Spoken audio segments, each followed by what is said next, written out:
Hello বন্ধুরা, সবাইকে স্বাগত জানাই আমার নতুন আরেকটি ভিডিওতে। চলে এসেছি আরও একটু রেলওয়ে জার্নি এক্সপিরিয়েন্স ভিডিও নিয়ে।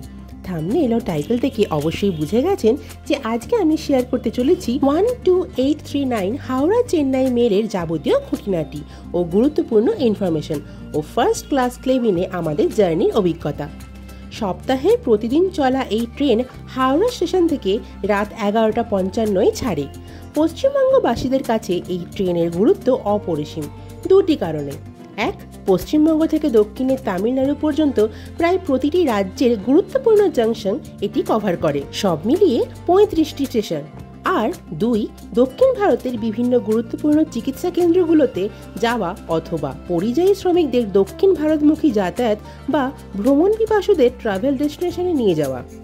আগেই যেহেতু বললাম প্রায় 35টি স্টেশনের হল্ট, তাই কম বেশি 1.5 থেকে 2 ঘন্টার লেট অ্যারাইভাল স্বাভাবিকভাবেই হয়ে থাকে।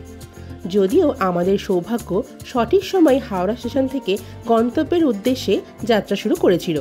রাত 11:55 ছাড়ার জন্য বাড়ি থেকেই খাওয়া দাওয়া সেরে যাওয়া হয়। তবে এক্সিকিউটিভ লাউঞ্জে ঢুকেই মন বদলাই।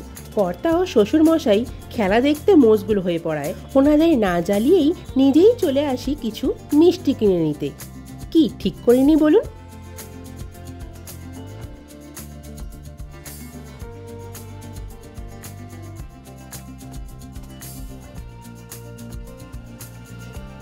আমরা এই ট্রেনে হাওড়া স্টেশন থেকে উড়িষ্যার ব্রহ্মপুর অবধি যাত্রা করেছিলাম ফার্স্ট ক্লাসে। আমার মেয়েকে ছেড়ে 4 জন অ্যাডাল্ট থাকায় সৌভাগ্যক্রমে ফার্স্ট ক্লাস কেবিনটি অ্যালটেড হয়েছিল।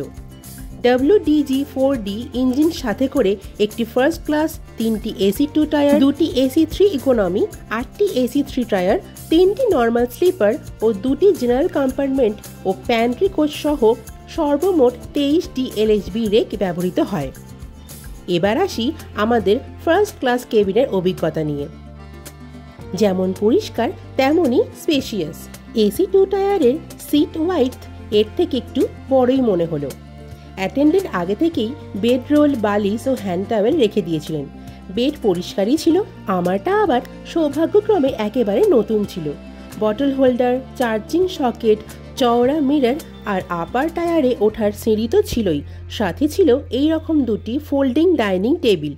যদিও এর ব্যবহার আমাদের করতে লাগেনি, কারণ সকাল 9:40 নাগাদ আমাদের ডিবোর্ডিং প্লেস ব্রহ্মপুরে ট্রেনটি আমাদের সি অফ করে দেয়।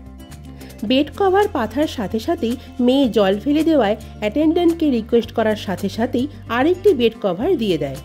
সাথে নিজে থেকেই মেয়ের জন্য এক্সট্রা বালিশও দেন। এই এক রাতের জন্য ট্রেনের এই কেবিন যে আমাদের নিজেদের ঘর হয়েছে শুনে আমার মেয়ের সে কি আনন্দ।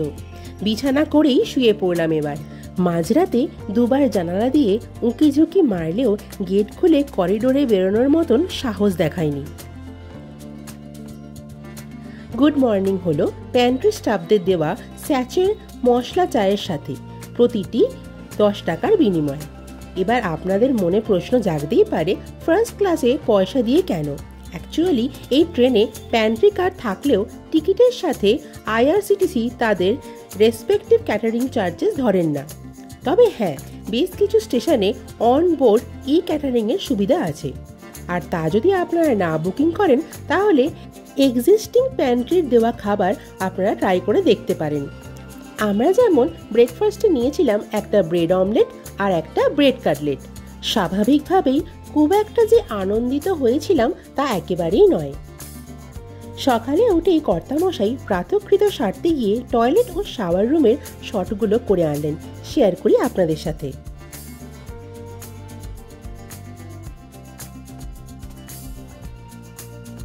করিডোরের ও জানলার সাথে এই ভিউ আপনাদের নিশ্চয়ই ভালো লাগবে। বালুগঞ্জ স্টেশন পার হওয়ার পরেই চোখ জুড়ানো চিল্কা হ্রদের অপরূপ সৌন্দর্য উপভোগ করলাম সকলে মিলে।